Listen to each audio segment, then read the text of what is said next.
Hello everyone, welcome back. This is part 3 of this news bulletin for today, Thursday, August 30th, 2012. I'm Darko. Check out my websites, ggnonline.com, and on YouTube my channels are ddarko 2012, 2013. Okay, so headlines and links will be posted in YouTube's video description, and now that I got that over with, I'm ready to continue and finish up here. Hurricane Isaac brings thousands of National Guard troops to the region, so that's right, they were all ready to go, see? And we talked about police outnumbering the convention protesters by 4-1 in Tampa. And we were talking about this drone that they're going to have on standby that when you go in there and talk to the... They came out later and said drones won't patrol the Tampa during the RNC. They said this is completely inaccurate and went on to say that they misconstrued what they had said. See? But when you go down there... They said that Mr. Winter did not, however, back off from the other statement he made on Thursday regarding the company's role in operating drones during the convention. We are continuing to report our story. So this is interesting because even if they say that they're not, you know that they are, because I covered that. What was it, Miami-Dade or something, that car convention? All those lowriders and stuff like that. And what did they have? They had a little mini drone, a little remote-controlled drone, a spy drone, and somebody caught it on their camera phone. So you can be rest assured they're going to have it down there in Florida. The sinister Wraith landing drone capable of deploying smoke, taking pictures, and even firing fearsome 250 RPM shotguns on standby for the convention if the protesters get out of hand. So this is all building off this last video, which I said, what? That we live in a scientific dictatorship. You don't really have much of a choice. If they had a choice, they would just not have you even vote at all. And that's why they're making harder and harder protests, free speech zones. They put up these big walls or gates, huge police steering the protest. So, I mean, for these people that think that they're free, it's just like, well, you're not. And so you can go out there and see how much you're not free, and you can protest, and what are you going to accomplish from that? All you do is you draw attention to the police state, which is good in a way, so you can go ahead and do that. Because it's just like all the phony domestic terrorist attacks and terrorist business. It's good. It's good for the military because they can combine the federal, state, local, and fuse them together. They have fusion centers, share all the data, state, local, municipalities and cities and that, and have now become federalized. And that's why you see cops militarized. They're getting funds from federal funds to basically militarize themselves. And so it's the same thing with these protests at these conventions and stuff like that. Whether it's G8 or NATO, the only reason they want you to come out is so that they could have their own provocateurs, i.e. the police and that, dressed up as protesters. They'll be called anarchists. That's what I love, right? They always call them anarchists and destroy private property. And then they'll run back behind police lines. They've been caught on tape doing this, provocateuring. So then they can clamp down and they can unleash holy hell with all of the little toys and gadgets. And this legitimizes the police state at each of one of these events, and they get more money for it. So with all these National Guard, all these police and that, what happened? With all the Hurricane Isaac coming and what is it, Pat Robertson saying God moved it because he likes the Republicans. Minimal protests at Republican National Convention, so not that many people even showed up. And I know there's some bad stories, changing gears here to this story. Why does the U.S. government treat military vets like human garbage? We've caught the story of what I believe it was the Air Force dumping bodies in the garbage dump. And this is how it is. It's not just civilians that are being treated like lab rats and sprayed and tested on. These guys, especially these guys who are supposedly joined to defend our freedom, right? Again, now I know, after doing 5 years in the Marine Corps and doing 4 years of college, I now know that we're not free, that I didn't join to fight and defend our freedom, because we were never free to begin with. So a lot of these guys come back, and that's why they become threats, because they realize that they weren't over there to fight the terrorism overseas, that they weren't there defending the Constitution or fighting for freedom. And that's why vets tend to become enemies of the state, or at least in these watch lists. Multiple tours of duty. They keep sending young men and women back to Iraq and Afghanistan over and over again without any regard to consequences and what they might be. An astounding 20% of all active duty soldiers in the U.S. Army are on at least their third tour of duty. Many others have done 4 or more.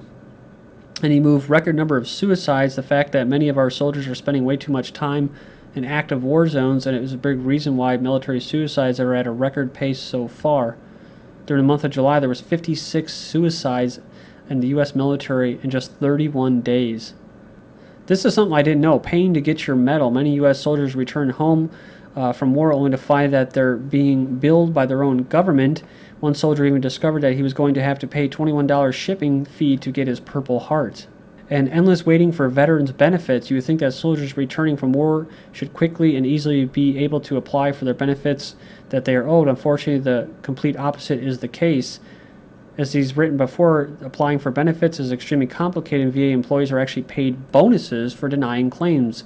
That explains why 70% of the claims submitted to the VA are refused or sent back. And lastly, horrific economic times. The unemployment rate for veterans is much higher than the overall rate of unemployment, and they're losing their homes at a much faster rate than 200,000 military vets sleeping on the streets of America. Like I was saying, when they come back and they realize what was happening, that they're not free, they're not fighting for freedom, that's why now when they start to speak out about it, whether you believe in a stateless society or not, people say I'm a naive. Well, I'd like to see a stateless society, i.e. no government, even being a former Marine, because I see that, this could be a better thing. Let's take a chance. Let's try something that I think, or I know, has never really been tried in modern civilization, quote, modern civilization. So, whereas the track record of every other statist is bad. It's horrible, right? So, these people come back and then they start talking and they may actually garner support. And that's why they're on watch lists and being watched. And if they say things, they could be hauled off to mental hospitals. U.S. veterans forcibly sequestered in mental hospitals is indefinite detention. So, this individual was a former Marine, and he was actually sentenced to 30 days detention in a psych ward. And the case was dismissed, citing the petition devoid of any factual allegations that could be reasonably expected to give rise to a case or controversy. So it was thrown out. But they're going to keep doing it anyways. But then things like this is what they push, right? No criminal charges for Marines who urinated on Afghan corpses may face reprimands for video. So they'll do things like that, though. You see the irony there? Because what does it do? It makes it so that it pisses the Afghans off, and it makes us have to be there longer, right? Which they have no plan on ever getting out. Marines testing women in combat jobs. This is another thing that they push. Female Marines in infantry. So it's not just that. They're not just pushing women in infantry jobs. They're pushing what? Gay troops okay to march in uniform at a gay pride parade for the first time ever. So they're pushing all these things, but they don't take care of the basics, which is the vets when they come home. So let's see how much of a vote you have, how much of a choice you have. And we, along with Governor Nathan Deal, proudly give 72 of our delegate votes to the next President of the United States, Mitt Romney and Paul Ryan. 3 votes for Romney. Okay. Well done. Whoever controlled the microphone did a great job. Could I please have the state of Georgia repeat your... And, I remember doing this mock election at my college in 2008, right before I left and graduated, and it was supposed to be a big deal, and everybody got involved, especially the Ron Paulers, and I was part of that campaign, Ron Paul, and so I guess my point is I remember the whole Obama thing was just totally had so much support, so much funding, and of course he won a landslide victory all across the boards. And it was back then that I started to realize that a lot of this was kind of a sham. They rigged the rules to get their nominated person, like in the primaries earlier this year in 2012. I remember seeing a news video where they didn't even know what they were doing. They had like a local news or national news affiliate in there in this room, in this auditorium, and they asked how many people voted for Romney, and there was nobody that would raise their hand. And then they asked for people to vote for Ron Paul, and they always raised their hands, and yet Romney won by a landslide. So a lot of shifty stuff going on. I don't even know if I really trust Ron Paul, but I do know that if you do have a bumper sticker like for him supporting him, then you're going to be targeted by state police via federal agencies, i.e. fusion centers, warning them to look out for possible terrorists if you're a Ron Paul supporter. But you saw in that video basically their microphone going out. Oh, a microphone problem when it talks about Ron Paul. Then Yahoo fires reporter for Romney slams, so saying that that said Romney's happy to party with black people drowning, referring to the hurricane. Of course, that's good divide and conquer strategy, but I guess the point is that you can't talk about the globalist man, Romney. And of course, you had a police state there, right? Breaking TSA invades the RNC. So yeah, basically the TSA were doing their little screening methods there at the convention. Remember this from February 2012, TSA expects heaviest Super Bowl traveler volume ever. According to the TSA, Super Bowl fans may encounter TSA Visible Intermodal Prevention Response or VIPER teams at local transportation venues, talking about these checkpoints. And they talk about federal, state, local, to reduce potential terrorist risk to the traveling. And yes, they even had full-body X-ray scanners there as well at the Super Bowl. Homeland Security campaign extends to sports, urging fans at professional sports events to keep their country safe by reporting anything suspicious. So we're talking about the SNITCH program. If you see something, say something.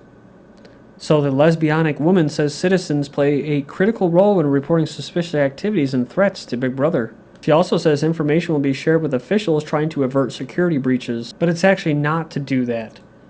G4S under fire after a nun breaks into a U.S. nuclear facility. So she's an 82-year-old nun, and she forced it to shut down. It's the U.S. government's only facility for storing weapons-grade enriched uranium, a key component for nuclear bombs, using bolt cutters to get past the Y-12 National Security Complex in Tennessee. Or a jet skier that breaks through the JFK's $100 million security system. Well, it's good for the defense complex because they don't give a shit about thwarting terrorists because they are the ones that carry out the attacks to give them more money, more contracts. It's all business. And this is the way it's going to be. This is what I'm trying to say. Norway could have prevented Breivik massacre, says Commission. Well, why didn't they, right? The guy's only going to get 21 years now in a nice, cozy room. Fancy prison cell for Norway mass killer. So all this, right? And now Norway is going to step up their war on terror because of this guy who killed 77 people, could have been prevented, gets a fancy room and 21 years, right? But no, you lose all your rights. This is letting you know, like the TSA, stripping you down, molesting your children, molesting old women in wheelchairs, old people, nuns, 82-year-olds getting past high security nuclear facilities because they don't care about security. The only thing they care about is degrading you as a human being. So in other words, this isn't going to change. It's going to stay like this, and this is permanent. This just happens to be after 9/11. Just to let you know, as the economy degrades, also security is going to increase, and it's not going anywhere. She says information will be shared with officials trying to avert security breaches. So all that, right? Get ready for TSA chat downs. Author tells the Blaze about new airport security procedure you might not know about. They can pull you out of line and ask you where you're going, why, and if you choose not to answer, does that make you hostile? And now this airport-style screening is to be considered for trains and tube stations in the United Kingdom, where they will check for weapons, explosive, chemical, and biological materials, like what they're doing in Boston and that, right?